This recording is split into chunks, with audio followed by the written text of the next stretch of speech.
Alamin ang mga apps na may access sa ating Gmail account kung gusto mong malaman panoorin mo ang video pero bago tayo magsimula, shoutout nga pala kay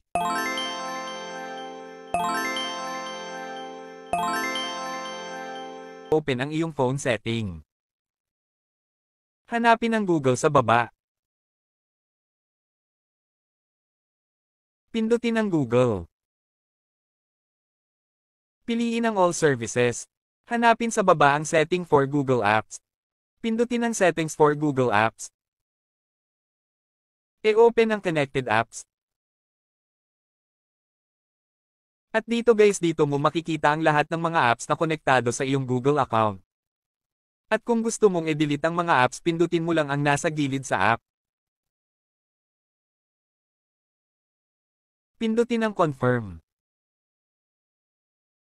Kung nanonood ka ngayon, paki-comment naman kung taga saang lugar ka para malaman ko kung saan umabot ang video na ito at para ma-shoutout kita sa next video. Kung nagustuhan mo ang video tutorial na ito, huwag kalimutan mag-like at follow. Thanks for watching.